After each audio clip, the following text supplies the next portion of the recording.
Bonjour, une petite vidéo pour vous parler de la convention collective.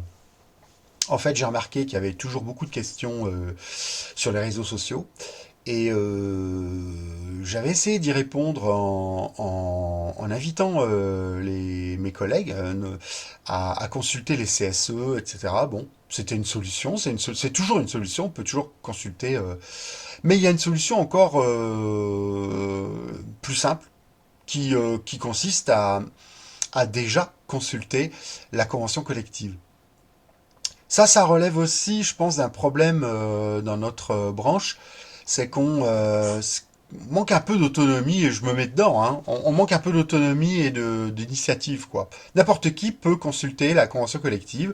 Elle est en ligne sur Légifrance. Donc vous tapez Légifrance, cherchez la convention collective des aides à domicile, vous allez tomber dessus.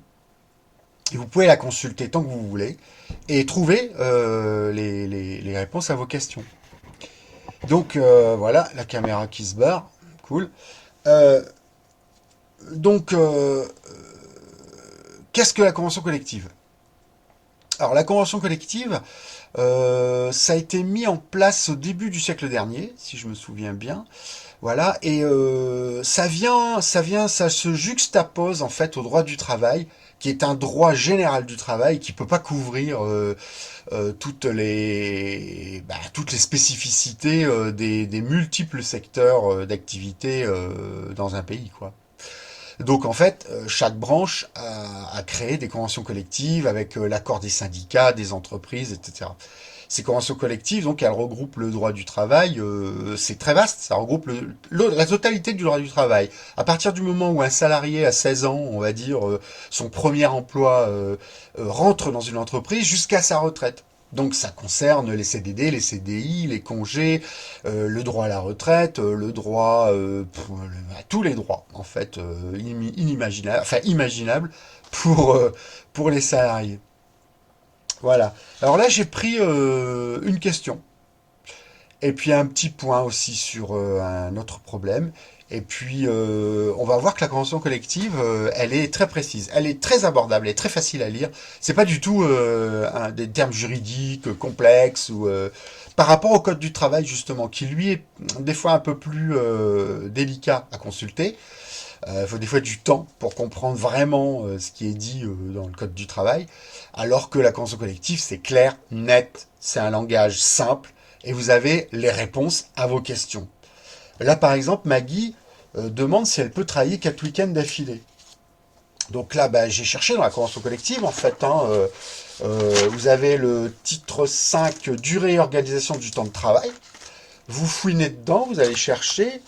Et là, j'ai trouvé l'article 17.1, rythme de travail du dimanche. Donc la mise en place du travail du dimanche fait l'objet d'une consultation du comité d'entreprise ou à défaut des délégués du personnel s'ils existent.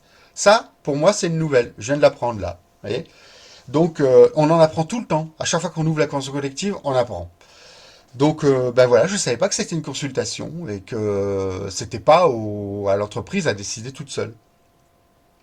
Voilà, donc il y a un article qui concerne, je vais vous le lire. Pour les équipes de fin de semaine, pour les structures ayant mis en place cette organisation du travail pour les fins de semaine avec des salariés volontaires, le rythme de travail pour le travail du dimanche est d'au maximum 3 dimanches travaillés suivis d'un dimanche non travaillé. Donc déjà, tu as une partie de ta réponse. 4 week-ends, c'est pas possible. En plus, après, petit b, c'est spécifié. Pour les autres cas, dans les autres cas, le rythme de travail pour le travail du dimanche peut être de un dimanche travaillé sur 4 ou de un dimanche travaillé sur 3 et au maximum de un dimanche travaillé sur 2. Donc voilà, là tu as ta réponse. C'est pas possible de travailler 4 week-ends d'affilée. Voilà, 4 dimanches d'affilée, 4 week-ends d'affilée, non, ça se fait pas. Les employeurs prennent énormément de liberté. Et les aides à domicile, moi y compris, on a tendance à se laisser faire. Et il faut pas. On a des devoirs, certes, ça, ils n'hésitent jamais à nous rappeler à l'ordre, si voilà. Par contre, nos droits, ça passe à la casserole. Et je vous ai donc voilà la réponse pour Maggie. Et puis là, encore une fois, voilà la page là-bas. Je viens de découvrir une chose, voilà, et je vous en fais part. Alors, c'est les périodes de congé en fractionnement. Alors ça, je savais pas. La période légale de prise de congé payé principale, vous le savez, je pense, se situe entre le 1er mai et le 31 octobre. Bon, jusque-là, tout va bien. Toutefois, par accord entre l'employeur et le salarié, le congé principal de 20 jours ouvrés peut être fractionné. Ouais, pourquoi pas, si le service le demande, etc. Pourquoi pas l'employeur vous demande de fractionner vos... Dans ce cas, une partie peut être donnée en dehors de la période légale, du 1er mai au 31 octobre. C'est-à-dire qu'on peut vous repousser vos vacances en octobre, quoi. Et le salarié bénéficie une seule fois par an d'un jour ouvré supplémentaire pour un fractionnement de 3 à 5 jours. Ça, j'en ai jamais entendu parler. Ou de 3 jours ouvrés au-delà de 5 jours. Vous imaginez? Ça veut dire que si votre patron, imaginons que votre patron vous fractionne vos congés, vous avez posé 3 semaines de congé durant cette période. Le patron dit non, non, ça va pas le faire. Moi, il y a une semaine, je veux que tu la prennes en octobre, ça m'arrange. Là, on peut pas. Bah ok, il va vous la fractionner, il va vous mettre une semaine en octobre, mais vous avez le droit à 3 jours de congé supplémentaires. Voilà, ça moi je savais pas. J'ai encore de le découvrir. Et j'en découvre à chaque fois. Et pourtant je suis au CSE, j'ai une formation CSE, voilà. Alors on peut se tromper aussi. Je sais que moi j'avais lu dans la convention collective que dans notre branche, d'aide à domicile, le budget social du CSE euh, était obligatoirement à 0,5%. Alors je suis allé réclamer, j'ai dit nous on a 0,2%, c'est marqué dans la convention collective, etc. Sauf qu'il y a un petit alinéa que j'avais pas vu et où c'est dans notre convention collective à nous, c'est pas parce qu'une convention collective c'est pour un secteur d'activité. Les entreprises signent cette convention collective, bien sûr, mais elles ont droit de modifier certains articles à leur avantage ou de refuser certaines parties de la convention, etc. Ça, c'est des accords, ce qu'on appelle des accords d'entreprise. Voilà. Donc moi, j'avais pas vu le petit alinéa en haut qui disait que, non, à la DMR, il n'y a pas obligation d'avoir le 0,5. Donc en fait j'avais tort. Mais on s'en fout, c'est pas grave en fait. On a le droit d'avoir tort et on a le droit de se tromper. C'est pas l'idée, c'est pas d'être parfait. L'idée c'est de se prendre en main, de devenir autonome et de devenir, on va dire, de prendre l'initiative et d'aller chercher soi-même l'information. Ça, je trouve que c'est très très important.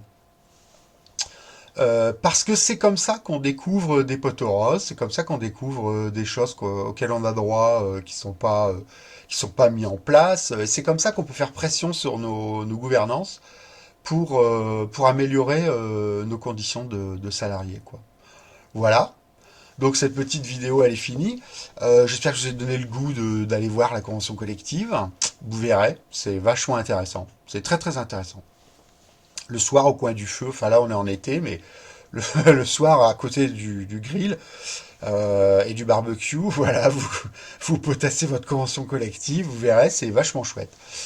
Euh, Prochainement, je vais faire une petite vidéo sur les unités économiques et sociales, parce qu'en Ardèche, on est en lutte avec plusieurs CSE, on s'est rassemblés, et on est en lutte pour essayer de créer une unité économique et sociale des CSE. Donc je vais faire une petite vidéo là-dessus et je vous amènerai encore des informations complémentaires là-dessus.